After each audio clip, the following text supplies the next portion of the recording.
Bank का वो आदमी है जो गाली तो खाता है लेकिन उसकी सुनवाई नहीं होती। हमेशा जब भी हम इस तरह का कोई ईएमआई वाला लोन लेते हैं तो हमें कम से कम 6 महीने से 1 साल तक का हमारे पास सरप्लस फंड होना चाहिए कि हमारी अगर जॉब जाती है तो उसको भी मैनेज कर सकते हैं। रिजर्व बैंक सारी चीज़ों को देखता है, महंगाई को भी कंट्रोल करना है। महंगाई अगर बढ़ रही है तो वो रेट बढ़ाता है। मैं जो लोगों को सलाह देता हूँ कि आप जो नेट बैंकिंग मोबाइल बैंकिंग करते हैं तो उसके लिए आप एक अलग फ़ोन रखिए, उसमें कोई सोशल मीडिया नहीं होना चाहिए। ग्लोबल मार्केट में चल रही उठापटक और महंगाई के दबाव के बीच में आरबीआई ने आम लोगों को एक बहुत बड़ा झटका दे दिया है। मॉनेटरी पॉलिसी कमेटी की बैठक के बाद आरबीआई गवर्नर संजय मल्होत्रा ने ये साफ कर दिया है कि जो फिलहाल रेपो रेट है वो 5.25% पर ही स्थिर रहेगा, यानी आपकी ईएमआई जो है वो तो कम होने वाली नहीं है। और आखिर इस फैसले की वजह क्या है, क्या कुछ फर्क पड़ेगा, इन तमाम बातों पर बात करने के लिए आज हमारे साथ एक्सपर्ट मौजूद हैं। अश्विनी कुमार राणा जी सर हमारे साथ मौजूद हैं। सर आपका बहुत बहुत स्वागत है इस पॉडकास्ट में। सर सबसे पहले तो ये बताइए कि रेपो रेट होता क्या है, एक आसान भाषा में पूरा विश्लेषण के साथ जनता को समझाइए कि आखिर होता क्या है। क्या रेपो रेट क्या है कि बैंक को जब फंड्स की ज़रूरत है तो या तो उसके पास अपना इतना डिपॉजिट है कि वो क्रेडिट दे सके, नहीं तो वो रिज़र्व बैंक से पैसा लेता है। तो जो रिज़र्व बैंक से लोन वो लेता है वो उसके ऊपर जो उसको इंटरेस्ट पे करना है वो रेपो रेट है। तो इसलिए आजकल जितने भी आप लोन देखेंगे, चाहे हाउसिंग लोन है, कार लोन है, बहुत सारे रेपो रेट लिंक वो उनका रेट ऑफ इंटरेस्ट रहता है। यानी रिजर्व बैंक ने जो जिस रेट पे दिया है उसमें अपनी वो कॉस्ट ऐड करके वो लोगों से चार्ज करते हैं। तो इसलिए जब भी रेपो रेट कम या ज़्यादा होता है तो वो ऑटोमेटिकली उसका इफेक्ट जो है आपके होम लोन और आपकी कार लोन के ऊपर, उसकी ईएमआई के ऊपर आ जाता है। सर ये बताइए, जिस प्रकार से आरबीआई गवर्नर संजय मल्होत्रा जी ने रेपो रेट 5.25% पर स्थिर रखा है, उससे आम भाषा में ना लोन सस्ता हुआ है ना ईएमआई में कोई फर्क पड़ा है, तो आम इंसान पर इस पर क्या फर्क पड़ेगा, ब्याज की दरों से लेकर तमाम चीज़ों में? देखिए, इस कम नहीं हुआ और बढ़ा भी नहीं, तो दोनों चीज़ों का इफेक्ट जो है बैंक को भी हुआ है और जो लोन लेने वाले हैं उनको भी हुआ है। बैंक को क्यों हुआ है? क्योंकि अगर रेट बढ़ जाता तो जो लोन लेने वाले बायर्स हैं उनके अंदर थोड़ा सा आता है कि भाई इंटरेस्ट बढ़ गया, या जो लोन जिन्होंने ले रखा है उनकी ईएमआई बढ़ जाती तो उनको लगता कि भाई हमें ज़्यादा ईएमआई चुकानी पड़ रही है, तो उनको भी बहुत बड़ी राहत है कि उनके लोन की ईएमआई नहीं बढ़ी। और बैंक को राहत है कि बैंक का जो क्रेडिट है उसकी ग्रोथ जो है उसके अंदर रुकावट नहीं आएगी, वो कंटिन्यू रहेगी।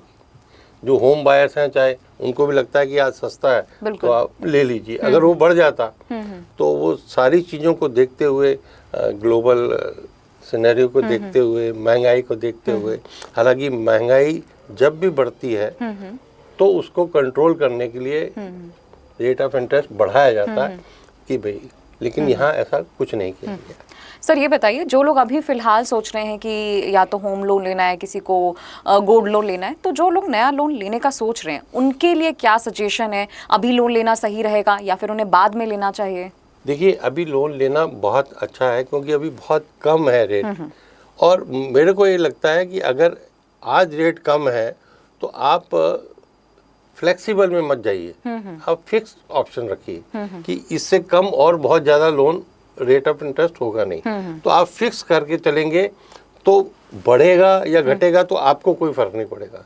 नहीं तो क्या कि अगर बढ़ गया तो आपके ऊपर मुश्किल। और बाद में आपके पास ऑप्शन रहती है कभी भी कि आप फिक्स से फ्लेक्सी में भी जा सकते हैं, फ्लेक्सी से फिक्स में भी आप ट्रांसफर कर सकते हैं। सर गवर्नर साहब ने वैश्विक उठापटक का, ग्लोबल टर्मोइल और महंगाई का हवाला दिया है। सबसे पहले महंगाई की ही बात की गई थी, बाद में 5.25% पर स्थिर रखने की बात कही गई। लेकिन क्या वाकई में जो बाहरी दुनिया है वो इतनी ज़्यादा ख़राब है कि भारत में जो होम लोन है और कार लोन की जो ईएमआई है वो कम नहीं हो सकती है? क्योंकि हमेशा इन लोन्स की ही बात होती है कि इनकी ईएमआई बहुत ज़्यादा होती है, जो मिडिल क्लास पे ऑफकोर्स भारी पड़ती है। देखिए, अगर हम सिर्फ होम लोन और ईएमआई और कार लोन की बात करें तो क्या है कि ये डिपेंड करता है कि आप कितना लंबा टेन्योर है, कितना अमाउंट है। और हमारी कैपेसिटी, पेइंग कैपेसिटी कितनी है। बहुत बार लोग जो हैं हायर ईएमआई करवा लेते हैं कि भाई जल्दी ख़त्म हो जाएगा, ज़्यादा ईएमआई देते हैं, लेकिन बाद में उनको लगता है कि उनकी जॉब वो है वो चली गई, पेइंग कैपेसिटी नहीं। तो ऐसे में हमेशा जब भी हम इस तरह का कोई ईएमआई वाला लोन लेते हैं तो हमें कम से कम 6 महीने से 1 साल तक का हमारे पास सरप्लस फंड होना चाहिए कि हमारी अगर जॉब जाती है तो हम उसको भी मैनेज कर सकें। और ऐसी कंडीशन अगर कभी आ जाती है तो हम बैंक के पास जा सकते हैं, हम अपना रीस्ट्रक्चर करवा सकते हैं। लेकिन बैंक के पास जाकर मदद कैसे सीख करें, या फिर किसी को तमाम वो ब्रीफ इन्फॉर्मेशन चाहिए हो तो वो कि कैसे भाई निकलवाएगा? आपका मान लो जॉब है, जॉब चली गई, आप ईएमआई नहीं दे सकते तो आप बैंक के पास जा कर उसको जो है रीस्ट्रक्चर करवा सकते हैं कि भाई इस जो ईएमआई है उसको कम कर दिया जाए, उसकी जो लेंथ है लोन की, जो टाइम लिमिट है उसको बढ़ा दी जाए तो ईएमआई कम। और ये भी कह सकते हैं कि आप अगर ईएमआई को 2-3 महीने के लिए पॉज कर सकते हैं तो उससे होगा कि आपका लोन भी बैड एनपीए नहीं होगा, आपका सिविल भी खराब नहीं होगा, पर आपको इमीडिएट बैंक को करना चाहिए। सर, ये जो पूरा फैसला है ये लोन लेने वालों के लिए एक झटका ज़रूर साबित हो सकता है, लेकिन एफडी कराने वालों के लिए अभी तक जितना मैं जानकारी जुटा रही थी, कहा जा रहा है कि एफडी वालों के लिए राहत की खबर है। आप मुझे समझाइए कि क्या बैंक चुपके से जमा दर घटाना या तो शुरू कर देगा, या फिर आपको लगता है कि बैंकों में जो एफडी पर मिलने वाला जो ब्याज है वो सच में बना रहेगा या नहीं बना रहेगा? नहीं, अगर ये रेपो रेट बढ़ता तो एफडी के रेट भी बढ़ते, लेकिन एफडी के रेट उसके साथ लिंक तो हैं, लेकिन अभी भी बैंक जो हैं चाहें, क्योंकि बैंकों की जो क्रेडिट ग्रोथ है वो ज़्यादा है और डिपॉजिट की कम है, तो डिपॉजिट को बढ़ाने के लिए कोई ना कोई बैंक कर सकते हैं कि वो एफडी को अपना कोई अट्रैक्टिव बनाए ताकि लोग फिक्स डिपॉजिट में जमा करें, ताकि उनको वो एक सस्ता लिक्विडिटी जो है वो मिल सके। ये लिक्विडिटी के बारे में थोड़ा समझाइएगा कि भाई बैंक क्या है, जितना डिपॉजिट होता है उसका मैक्सिमम 80% तक लोन दे सकता है। अगर वो उससे ऊपर चला जाता है तो उसके लिए वो क्राइसिस आ जाती है, तो इसलिए उसको 80% तक मेंटेन करने के लिए तो उसके लिए जो फंड जुटाता है उसको बैंकों में लिक्विडिटी की भाषा बोली जाती है। जी सर, मुझे ये समझाइएगा, ये मैं भी जानना चाहती हूँ कि जब आरबीआई रेपो रेट बढ़ाता है तो क्या ऐसा होता है कि तब जो बैंक है वो तुरंत लोन की इंटरेस्ट और ब्याज दरें वगैरह बढ़ा देता है, लेकिन जब रेट घटते हैं या फिर स्थिर रहने की जब बात आती है तो बैंक इसका फ़ायदा कंज्यूमर तक पहुँचा पाता है, नहीं पहुँचा पाता? और अगर इसका फ़ायदा अगर कंज्यूमर तक पहुँच रहा है तो कई बार देखते हैं कि बहुत ज़्यादा देरी लगती है, बहुत टाइम टेकिंग होती है प्रोसेस। नहीं, जनरली हो जाता है, और फिर भी अगर किसी कंज्यूमर को, ग्राहक को लगता है कि भाई आरबीआई के रेपो रेट कम हुए हैं और मुझे उसका बेनिफिट पास नहीं हो रहा, तो बैंक में जाके अप्रोच कर सकता है कि भाई आपने ये नहीं दिया है और आप मेरे को इसको दीजिए, क्योंकि वो लिंक है, रेपो रेट लिंक उसका अगर वो लोन है तो, और अगर उसका फिक्स है तो फिर उसको वो बेनिफिट नहीं मिलेगा। अब मुझे बताइए, अगर मेरे परिवार में भी कोई व्यक्ति होम लोन लेने का सोच रहा है, फिलहाल जो आरबीआई का फैसला आया रेपो रेट को लेकर, तो तकरीबन 2-3 महीने रुक जाना चाहिए या फिर उसे प्रोसेस शुरू करवा देनी चाहिए? नहीं, बिल्कुल नहीं रुकना चाहिए। क्या है कि आने वाले दिनों में आप उसको कम होने की उम्मीद कम की जा सकती है। मतलब मेरा सवाल ये कि मौजूदा दरों पे लोन लेना अभी उसे फायदेमंद होगा या नहीं बिल्कुल होगा? लेना चाहिए, और उसको मैंने पहले भी बताया कि फिक्स में जाना चाहिए, क्योंकि फिक्स होने से ये जो रेट ऑफ इंटरेस्ट है अभी बड़ा कंफर्टेबल है, तो वो फिक्स ही रहेगा। अगर कहीं कम होता है बाद में और बहुत ज़्यादा कम हो सकता है तो वो अपना फिक्स से फ्लेक्सी में ट्रांसफ़र करवा सकता है लोन। सर, इतनी देर से हम तमाम चीज़ों पे बात कर रहे हैं, लेकिन आप मुझे ये बताइए, जिस प्रकार से आरबीआई गवर्नर ने कहा है कि ये जो फैसला लिया गया है ये सिर्फ इसलिए क्योंकि महंगाई का जो दबाव है बढ़ रहा है, इसलिए 5.25 पर हम स्थिर रहने की बात हो रही है, लेकिन आम आदमी, आम जनता, कॉमन पीपल तो यही पूछ रहा है कि उनकी ना तो आमदनी बढ़ रही है, महंगाई तो बढ़ रही है, उनकी ईएमआई कम नहीं हो रही है, तो उन पर तो सीधा सीधा बोझ आ जाएगा। नहीं, इसलिए उन्होंने बढ़ाया नहीं है उसको, मैंने बताया ना। देखो, रिजर्व बैंक सारी चीज़ों को देखता है, महंगाई को भी कंट्रोल करना है, महंगाई अगर बढ़ रही है तो वो रेट बढ़ाता है ताकि लोग जो है उस तरह से ज़्यादा पैसा सस्टेन कर सके। लेकिन आम आदमी का सवाल तो ये है ना कि वो अपना बजट कैसे संभालेगा, क्योंकि ईएमआई कम नहीं हो रही है।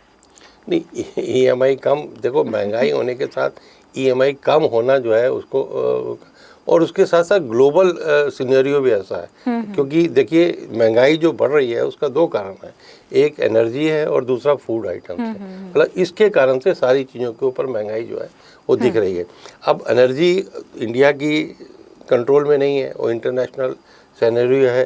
हालांकि इंटरनेशनल मार्केट में उसके रेट कम हो रहे हैं, लेकिन फ्लक्चुएटिंग है, वो कोई भी स्थिर नहीं है। तो इसलिए आप नहीं कह सकते कि उसके अंदर कोई बहुत जल्दी कुछ, क्योंकि वो सीन जो है वो भारत के अपने कंट्रोल में नहीं है, वो कहीं हो रहा है। लेकिन उसके लिए भारत जो है अपना अल्टरनेट एनर्जी सोर्स की और इस ऑयल की आगे हम अपने यहाँ पर कैसे प्रोडक्शन कर सकते हैं उसके ऊपर अल्टरनेट एनर्जी सोर्स, ये आप जरा समझाइएगा। इलेक्ट्रिसिटी है, उसके ऊपर है, सोलर है, बायो एनर्जी है। तो उस तरह की उसके ऊपर भी जो है सरकार जो है फोकस कर रही है। इलेक्ट्रिक व्हीकल आ रही हैं। अब आप देखें कि इंडिया का लगभग 100% जो रेलवे नेटवर्क है वो डीजल से इलेक्ट्रिक में शिफ्ट हो चुका है। आज अगर वो इलेक्ट्रिक में ना होकर डीजल में होता तो आज कितनी मुश्किल होती। बिल्कुल। तो इसलिए गवर्नमेंट इलेक्ट्रिक व्हीकल की बात कर रही है, सोलर एनर्जी की बात कर रही है। हमारे पास बहुत अवेलेबिलिटी है सोलर की, तो उसको लोग उसके ऊपर सब्सिडी भी दे रही है। तो लोगों को उस तरफ डाइवर्ट होने की ज़रूरत है। सर, सस्ते लोन की बारे में हमेशा ही सवाल उठते हैं, तो बैंकों के पास आप बताइएगा मुझे कि इतना मार्जिन होता है कि आरबीआई के दरें ना घटाने के बावजूद बैंकों की तरफ से सस्ते लोन की कोई पेशकश वगैरह की जाए? ऐसा मुश्किल होता है, कारण क्या है कि बहुत ज़्यादा कंफर्टेबल पोजीशन नहीं होती बैंक, क्योंकि बैंक की अपनी कॉस्ट भी बहुत रहती है। और बैंक जो यही एक उसका कमाई का सोर्स है, बाकी जो सोर्स है वो इतना ज़्यादा नहीं है। तो इसलिए बहुत ज़्यादा सस्ते लोन बैंक जो है नहीं। हाँ, गवर्नमेंट की कोई स्कीम आती है, गवर्नमेंट के जो गारंटी की कोई लोन आते हैं, उसको बैंक जो है, क्योंकि उसके अंदर एक तो गारंटी गवर्नमेंट की है कि पैसा नहीं आया तो देंगे, दूसरा गवर्नमेंट भी उसमें कई बार उसके अंदर सब्सिडी के रूप में देती है कि भाई आप स्टूडेंट्स को कोई लोन देना है या छोटे व्यापारियों को आपने सस्ता देना है, तो उसका बैकअप जो है, उसका जो भरपाई है वो सरकार करती है। तो बैंक उसको स्कीम्स को लागू करता है। जी सर, अगले 6 महीने से लेकर अगर पूरे 1 साल की बात करें तो क्या कुछ उम्मीद है ब्याज दरें कम होने को लेकर? देखो, अभी कुछ नहीं कह सकते कि आपने कल वो भी देखा है कि भाई हालांकि भारत की स्थिति अच्छी है, जीडीपी की ग्रोथ को उन्होंने फिर एक बार जो है मॉडिफाई किया है, 6.6 से 6.7 किया है, लेकिन महंगाई भी 5.1 से 5.3 के ऊपर एक्सपेक्टेड है। तो जब तक ये सर्टेनिटी ग्लोबली जो है सिचुएशन ठीक नहीं होगी तो हम बहुत ज़्यादा कुछ एक्सपेक्ट नहीं कर सकते हैं। ठीक है, समझ गए सर। एक सवाल और पूछूंगी उनके लिए जो फिलहाल मौजूदा लोन धारक हैं। वो अक्सर ये सवाल पूछ रहे हैं कि जो लोग भारी ईएमआई से बहुत ज़्यादा परेशान हैं। मैं आपने देखा होगा काफ़ी देर से मैं ईएमआई के सवाल पूछ रही हूँ, क्योंकि लोगों की सबसे बड़ी चिंता यही है। सबसे ज़्यादा एक मिडिल क्लास तबका है जो किस्तें भर भर के काफ़ी परेशान हो जाता है। तो क्या वो लोग अपने लोन का टेन्योर उन्हें बढ़वा लेना चाहिए, या फिर वो ट्रांसफ़र का विकल्प देख सकते हैं, रीफाइनेंस का ऑप्शन देख सकते हैं? देखिए, उनके पास 2-3 ऑप्शंस अवेलेबल रहते हैं जी, कि अगर उसको लगता है कि मेरे ईएमआई बढ़ रही है, मेरा बोझ बढ़ रहा है, वो जो है उसको रिस्ट्रक्चर करवा सकता है। कि अगर उसकी सर्विस मतलब जॉब अभी है और 60 प्लस नहीं हो रहा और उसकी जो भी ईएमआई पे करने की कुछ ना कुछ कैपेसिटी रहेगी, तो वो अपना टेन्योर भी बढ़ा सकता है। अगर उसके पास सरप्लस फंड है तो वो पहले भी उसको जमा करवा सकता है। और उसको लगता है कि इस बैंक में रेट ऑफ इंटरेस्ट ज़्यादा है, दूसरा बैंक कम कर रहा है, तो उसको स्विच ओवर भी कर सकता है। तो दूसरा बैंक उसका लोन जो है टेक ओवर कर अच्छा, ये ऐसा हो सकता है कि दूसरा बैंक उसके लोन को स्विच ओवर कर सकता है? एक ए बैंक है, वहाँ पर 6.7 का रेट ऑफ इंटरेस्ट है जहाँ वो है, दूसरा बैंक जो है 6% पे दे रहा है। तो उसको कितना उसका बाकी बचा हुआ है वो उसके ऊपर और भी वो लोन मिल सकता है उसको, मतलब उसका अमाउंट भी बढ़वा सकता है। तो और यहाँ पर उसको ये जरूर देखना चाहिए कि वहाँ जब नए बैंक में जा रहा है वहाँ रेट ऑफ इंटरेस्ट कम है लेकिन बाकी चार्जेस ज़्यादा तो नहीं है। ये ना हो कि रेट ऑफ इंटरेस्ट कम है लेकिन चार्जेस ज़्यादा हो जाए। और अगर उसको ये बैंक वो चाहता है कि भाई मैं अपना रेनोवेट करूं, उसके लिए पैसा नहीं दे रहा, तो वहाँ पर वो उसको बढ़ा लेकिन ये स्विच ओवर करते वक्त सिक्योरिटी का क्या सिक्योरिटी ऑटोमेटिकली शिफ्ट हो जाती है। जी जी। सर ये बताइएगा कि आरबीआई के फैसले से सबसे ज़्यादा फायदा किसका हुआ है, खुद बैंक का, सरकारों का, या फिर एफडी होल्डर्स का? देखिए ये सबके लिए विन विन सिचुएशन है। पहले ही मैंने कहा कि बैंकर को ये कि रेपो रेट चेंज नहीं हुए तो इसके कारण से जो लोग लोन मतलब लेना चाहते हैं वो कंटिन्यूटी बनी रहेगी, और बड़े नहीं हैं तो ईएमआई वालों के लिए भी राहत है। तो सबके लिए एक राहत है कि भाई महंगाई है, लेकिन महंगाई में भी उनको और ईएमआई का बोझ उनके ऊपर नहीं बढ़ा है। सर मैं चूँकि आप इस सवाल का जवाब मुझे ज़्यादा अच्छी तरह से दे सकते हैं, मुझे बताइए कि जो अक्सर लोग होते हैं वो बैंक कर्मियों को या बैंक कर्मचारियों को अक्सर ऐसे देखते हैं कि बैंक वाले आते हैं, काम करते हैं और 5 बजे उठकर शाम में चले जाते हैं, लेकिन अंदर की जो सच्चाई होती है बैंक कर्मियों की वो अलग होती है। तो इस पर भी मैं आपसे जवाब जानना चाहती हूँ कि टारगेट्स और काम के दबाव को लेकर जो कुछ सिनेरियो होता है वो भी आप आम जनता को एक्सप्लेन करिए। देखिए कोई टाइम था बैंक की नौकरी बहुत ही कंफर्टेबल थी। एक तो वो भी टाइम था जब मैनुअल सिस्टम था बैंकों में, और ये फिक्स होता था भाई ये आपको काम खत्म करना है, तो लोग 2 बजे तक कैश ट्रांजैक्शन होती थी, कैश बंद किया, 3 बजे घर में जाके खाना भी खा लेते। वो टाइम भी एक लोगों ने देखा है। लेकिन आज जो है, आज बिजनेस बढ़ा है, काम बढ़ा है, लेकिन स्टाफ घटा है। मशीनें आ गई, लेकिन मशीनों के साथ साथ काम का दबाव भी है डिजिटल होने के बावजूद। हाँ भाई, एक ब्रांच में कोई समय था, बड़ी ब्रांच कनॉट प्लेस की कोई भी ब्रांच 100 स्टाफ से कम नहीं थी। बिल्कुल। आज वहाँ पर 10 का स्टाफ भी नहीं है, तो वो बिजनेस कई गुना बढ़ गया। हालांकि डिजिटलाइजेशन है, कंप्यूटर है, लेकिन कस्टमर तो उतना ही है। हालांकि कस्टमर बहुत सारे बैंक में अंदर नहीं आते, लेकिन फिर भी फर्क पड़ता है। तो इसलिए ये सोचना, और दूसरा बैंकों का जो वर्किंग स्टाइल बदल गया है। पहले बैंक कंफर्टेबली डिपॉजिट और क्रेडिट की बात करते थे। आज सिर्फ बैंक जो है डिपॉजिट क्रेडिट नहीं है, वेरियस जो और भी थर्ड पार्टी प्रोडक्ट्स हैं वो बेच रहे हैं, उसका भी टारगेट है। फिर गवर्नमेंट की इतनी स्कीम्स हैं, उनको भी आपको लोगों को देना है।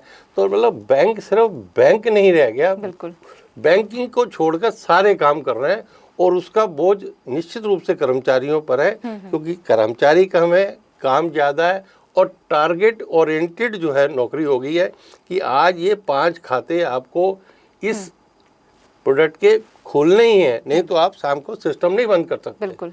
तो अब आप सोच लीजिए कि सरकारी हो या प्राइवेट हो, वो जो टारगेट वाला प्रेशर है वो बहुत ज़्यादा।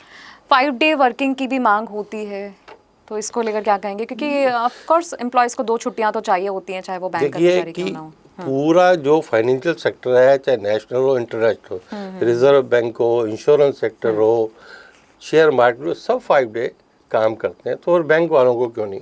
बैंक वाले ये नहीं कह रहे कि आप हमें 5 दिन दे दो। 5 दिन में जो एडिशनल जो वर्क वीक की घंटे हैं काम करने के, उनको डिवाइड करने के बाद मतलब आपको वो काम उस टाइम को एडिशनल रोज करेंगे। लेकिन वो कुछ पॉलिटिकल रीज़न है, कुछ यूनियंस के भी ऐसे रीज़न रहे कि जो जब सरकार दे रही थी उस समय उन्होंने उसको लिया नहीं कि भाई लेडीज़ को लेट बैठना पड़ेगा, इसलिए 2 सैटरडे को उन्होंने फुल ऑफ कर दिया। जबकि उसी समय गवर्नमेंट दे रही थी। मैं भी उस समय उस सिस्टम का पार्ट था। उस में गवर्नमेंट दे रही थी, लेकिन किसी पॉलिटिकल कारण से एक यूनियन ने उसको ऑब्जेक्ट किया, तो वो हो नहीं पाया। आज उसी के लिए हम सब लड़ रहे हैं। सर बैंक से जुड़े तमाम मुद्दों पे हम बात कर ही रहे हैं। रेपो रेट पे हमने बात कर ली, EMI पे बात कर ली, मिडिल क्लास की बात कर ली, पुरानी पेंशन पे हमने बात नहीं की। पुरानी पेंशन का जो मुद्दा आज भी हर बैंक कर्मचारी के दिल पे है। तो जो पुरानी पेंशन है, OPS को लेकर जो बहस चल रही है, तो ग्राउंड लेवल पर क्या लोग सोचते हैं, और ये आप समझाइए। देखिए सिर्फ पुरानी पेंशन की बात नहीं है, 2 तरह की बात है। एक पुरानी पेंशन की बात है जो 2010 के बाद आए बैंक में।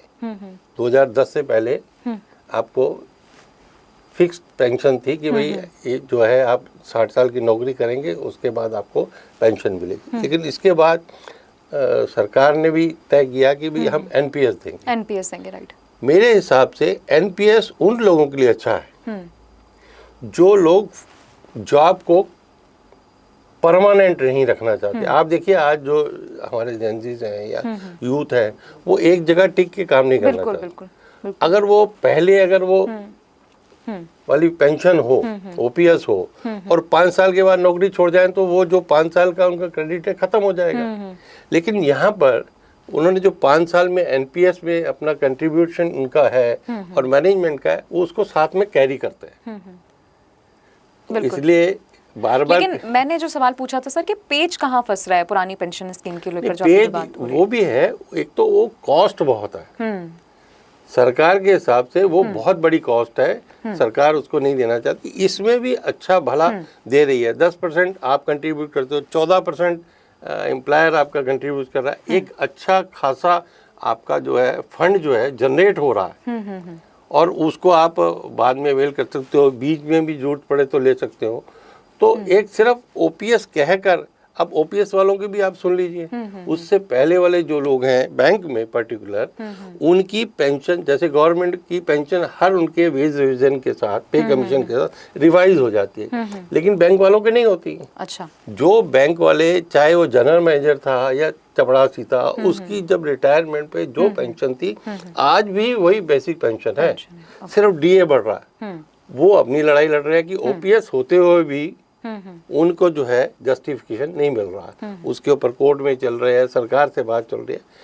हर समय पर हर क्लास जो है किसी ना किसी चीज़ के लिए स्ट्रगल में रहती है, क्योंकि हम कभी भी 100% सेटिस्फाई नहीं हो सकते, और होना भी नहीं चाहिए।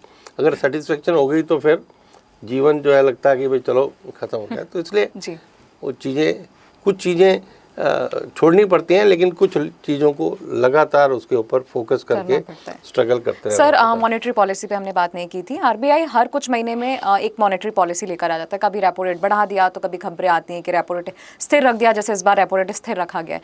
लेकिन मैं चाहूँगी कि बहुत आसान शब्दों में स्टूडेंट्स, यंगस्टर्स के लिए, तमाम आम जनता के लिए जो नहीं जानती है बैंक की वो टेक्निकल भाषा, उन्हें समझाइए कि उनकी जेब पे क्या असर पड़ने वाला है। अब देखिए, किसी की जेब पर कोई भी एडिशनल जेब इस मॉनेटरी पॉलिसी की मीटिंग के बाद नहीं पड़ने वाला है, बल्कि उसको रिलीफ ही मिलने वाला है कि भाई उसका जो रेट है वो बढ़ा नहीं है। और हर 2 महीने बाद आरबीआई इसलिए करता है कि भाई वो उसके ऊपर डिस्कशन करता है कि पिछले क्वार्टर में या 2 महीने में जो भी है फाइनेंशियल, उसके अंदर कुछ प्लस हुआ है, माइनस हुआ है, उसके हिसाब से उनको पॉलिसी चेंज करनी है, बैंकों के लिए कुछ एडिशनल देना है, लोड के रेट ऑफ इंटरेस्ट बढ़ाने हैं। तो वो सारी चीज़ें एक उनका एक सिस्टम है, उसको वो इस तरह से हर 2 महीने के बाद करते हैं। और जनता के ऊपर कोई बहुत बड़ा ना तो नुकसान है और ना फ़ायदा है। ओके जी सर। सर, आखिरी कुछ सवाल आपसे करूंगी कि आजकल जो लगभग हर काम हमारा फ़ोन से हो जाता है, तो सबसे ज़्यादा खतरे भी बढ़ गए। साइबर फ्रॉड हो जाता है, स्कैम हो जाते हैं, डिजिटल अरेस्ट हो जाता है कोई। तो एक आम इंसान या फिर एक आम नागरिक जो बहुत ज़्यादा टेक सेवी नहीं है, उसको इतना टेक्निकल नॉलेज नहीं है, अपनी मेहनत के पैसों को वो सुरक्षित रखना चाहता है, बैंक में रखना चाहता है, फ़ोन में, तो वो कौन सी गलतियाँ ना करें? देखिए, क्या है कि भाई ये एक बहुत बड़ा सब्जेक्ट है एक्चुअली। इसके ऊपर आप एक 15-20 मिनट, आधे घंटे का भी कर सकते हैं। बिल्कुल। लेकिन मेरा ये कहना है कि भाई सबसे पहले आप जो भी आपका जो अकाउंट है और उसको आप जो है सिक्योर रखिए। और मैं जो लोगों को सलाह देता हूँ कि आप जो नेट बैंकिंग, मोबाइल बैंकिंग करते हैं, तो उसके लिए आप एक अलग फ़ोन रखिए। उसमें कोई सोशल मीडिया नहीं होना चाहिए। घर पे रखिए, वाईफाई अपने से चलाइए, तो आप, मुझे लगता है क्योंकि उसका जो है कहीं भी डाटा जो है लीक नहीं होगा, तो आप बचे रह सकते हैं। दूसरा, अगर आप नेट बैंकिंग करते हैं तो आप रेगुलर बेसिस के ऊपर अपना खाता भी चेक करते रहिए, अपना पासवर्ड, पिन उसको भी करते रहिए। ना तो शेयर करिए, ना पब्लिक में जब आप जाते हैं वहाँ का वाईफाई यूज़ करिए, ना पब्लिक में जाते हुए अपने फ़ोन को वहाँ पर कहीं चार्ज करिए। और ये जो डाटा है, या अगर आपने ऑनलाइन कुछ एफडी बनाई है, मान लो बना लेते हैं, सरप्लस फंड है तो ऑनलाइन अगर एफडी बनाई है तो उसको अपने बैंक में जाकर उसका प्रिंट आउट ले लीजिए, कहीं आप फंस गए तो आप बच सकते हैं। दूसरा, अगर कहीं पर भी आप किसी लालच में मत फंसिए। सोशल मीडिया पर इतना अट्रैक्शन है, इतने लालच हैं, चाहे वो लोन के लिए हो, चाहे स्कीम्स के लिए हो, तो हमारे सर ये जो तमाम प्रकार के लोन ऐप्स मौजूद हैं इस समय, जिनसे लोग इजीली उनसे लोन ले लेते हैं, क्या ये सेफ है? देखिए, मैं ये बता रहा हूँ कि भाई हमारे दिमाग की घंटी बजनी चाहिए कि भाई ये मेरे को इस तरह की फ्री में या कोई एडिशनल क्यों मिल रहा है। और ये जो ऐप्स है, लोन ऐप्स जो हैं, वो ज़्यादातर लोन ऐप्स फर्जी हैं। आपको अगर लगता है कि आपको इजी लोन चाहिए और लोन आपकी ज़रूरत है, आप वो ऐप को देखिए कि कौन सा है। वो ऐप के गूगल में जाकर प्ले स्टोर पे आप देखिए कि उसके रिव्यूज़ क्या हैं। उसके रिव्यूज़ अगर अच्छे हैं फिर आप आगे बढ़िए, उसको डाउनलोड कीजिए। उसकी कंपनी की वेबसाइट है, कोई मोबाइल नंबर है, यानी वो फर्जी तो नहीं है, फिर आप बढ़िए। नहीं तो आप उनके ट्रैप में फंस जाएंगे, तो आपका खाता भी चला जाएगा और जो आपने लिया है वो तो आपको मिलेगा नहीं। लेकिन आपका जो, क्योंकि वो आपसे सिर्फ आपका पैसा नहीं निकाल रहे, वो आपके मोबाइल को पूरा अपने कंट्रोल में ले लेंगे, आपका सारे बैंक की जानकारी ले लेंगे, आपकी कॉन्टैक्ट लिस्ट की ले लेंगे, और उसके बाद उससे वो खेल करेंगे। सर तो चलते चलते एक रैपिड फायर करूंगी आपसे, क्योंकि समय की थोड़ी कमी हो रही है। आप ये बताइए कि बैंक कर्मचारियों की सबसे बड़ी शिकायत क्या है? बैंक कर्मचारियों को ये है कि उनके साथ जो ये टारगेट बेस्ड जो है प्रेशर है ना, वो नहीं होना चाहिए। मतलब अंधाधुंध टारगेट जो है ना, वो उनके साथ नहीं होना चाहिए, और 5 डे उनको मिलना चाहिए। एक आम जो कंज्यूमर होता है, जो बैंक आता है, उसकी सबसे बड़ी गलत की फहमी क्या होती है बैंक कर्मचारियों को लेकर, या परसेप्शन क्या हो सकता है? उनको लगता है कि बैंक कर्मचारी जो है बहुत छुट्टियां लेते हैं, बहुत इजी लेते हैं।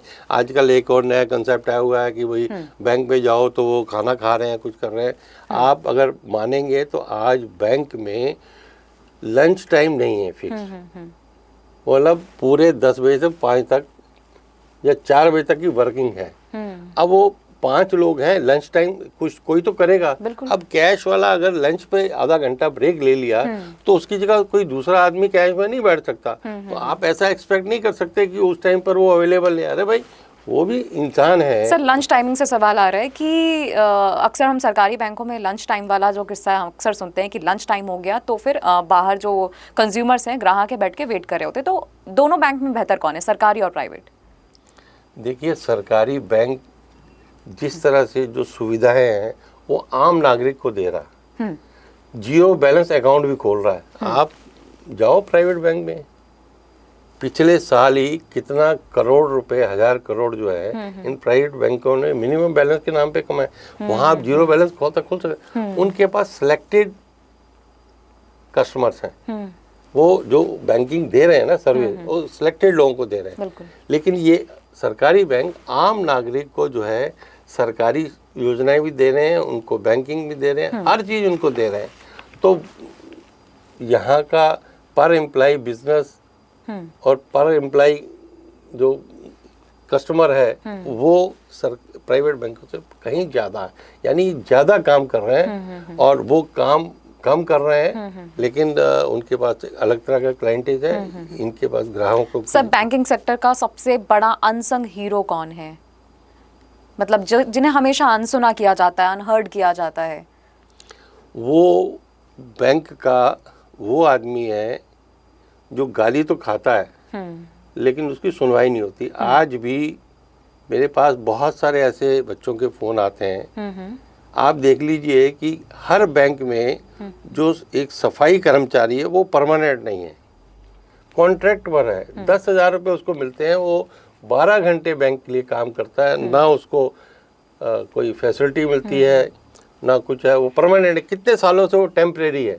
अब बताइए कि बैंक में जीएम, एमडी सब लोग परमानेंट हैं, लेकिन वो क्यों नहीं है? तो एक बहुत बड़ी ऐसी संख्या है कि जो कॉन्ट्रैक्ट पर बैंकों में काम कर रही हैं, लेकिन उनको भी अधिकार है कि जो फुल टाइम लोगों को सैलरी मिलती है उनको भी कम से कम सैलरी तो उतनी मिले। तो वो जो है ना, अब एक बार एक एमडी ने एक मीटिंग में कह दिया कि मैं तो बैंक को जो है ऑफिसर बेस बनाना चाहता हूँ। तो मैंने उनको इमीडिएट कहा, मैंने कहा ये ऑफिसर बेस बनाएंगे तो आपके बैंक की सफाई कौन करेगा भाई? बैंक साफ नहीं होगा तो कस्टमर आएगा कहाँ से?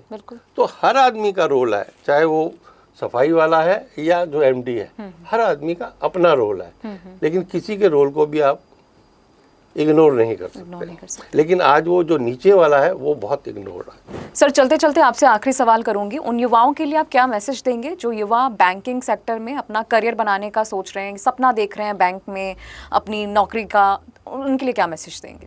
देखिए, बैंक में चाहे प्राइवेट बैंक है, स्टेट बैंक है, रिजर्व बैंक है, ग्रामीण बैंक है, हर बैंक में हर स्टेज पर बहुत बड़ी अपॉर्चुनिटीज़ है। क्योंकि पुरानी जनरेशन सब सिस्टम से बाहर हो चुकी है। अब सब जगह पर हर साल भर्ती होती है, हर साल प्रमोशंस होती है। तो अभी अगर क्लरिकल के लिए देखेंगे तो पब्लिक सेक्टर बैंकों में 11,000 वैकेंसियाँ 21 तारीख तक आप उसमें अप्लाई कर सकते हैं। कोई इंटरव्यू नहीं होता। 21 तारीख कौन सी सर? 21 अगस्त तक। तो 2 इंटरव्यू नहीं होता है, एक प्रिलिमिनरी होता है और एक मेन होता है। एग्ज़ाम रिटन एग्ज़ाम है। और ऑफिसर के लिए भी जा सकते हैं, स्पेशलाइज्ड ऑफिसर भी जा सकते हैं, लॉ ऑफिसर है, क्रेडिट मैनेजर है, मतलब हर तरह की अपॉर्चुनिटीज़ हैं। और वो प्रमोशन की अपॉर्चुनिटी भी है, अच्छा पे स्केल है, मतलब अच्छा आपको मिलता है। लेकिन सिर्फ ये ध्यान रखना है कि भाई आप एक ही जगह पर बहुत लंबे समय तक अगर नौकरी करना चाहते हैं वो नहीं होगा। अगर आप क्लरिकल में भी हैं तो हर 3 साल के बाद विद इन स्टेट आपकी ट्रांसफ़र होगी। और अगर ऑफिसर और आगे प्रमोशन जाते हैं तो भी हर 3 साल के बाद आपकी ट्रांसफ़र होगी। और स्टेट से दूसरे स्टेट में आप पूरी अपनी लाइफ में जो है वो इस तरह से घूमते रहेंगे। अगर उसके लिए आप कंफर्टेबल फील करते हैं कि भाई यहाँ आप इधर से उधर दूसरे स्टेट में जा सकते हैं तो आप उसके लिए अप्लाई कर सकते हैं। दूसरा, फिर पर्टिकुलर स्टेट के लिए अगर अप्लाई कर रहे हैं क्लरिकल में तो वहाँ की लोकल लैंग्वेज भी अभी जो है वो भी एक उसके लिए कंडीशन बन गई है। क्योंकि बहुत सारी जगह पर इस बात के लिए झगड़ा हो जाता है कि भाई जहाँ पर भी जो आदमी काम करता है वो लोकल लैंग्वेज आनी उसको बहुत ज़रूरी है। जी सर, आपका बहुत बहुत शुक्रिया हमारे तमाम सवालों का इतनी आसानी से जवाब देने के लिए। तो हमारे साथ मौजूद थे एक्सपर्ट अश्विनी कुमार राणा जी, जिन्होंने हमारे तमाम सवालों के बहुत ही आसानी से और आसान भाषा में सरल शब्दों में जवाब दिया। और रेपो रेट से लेकर के EMI से लेकर आम जनता के जुड़े सभी आम सवालों के जवाब आपको इस पॉडकास्ट में मिलेंगे।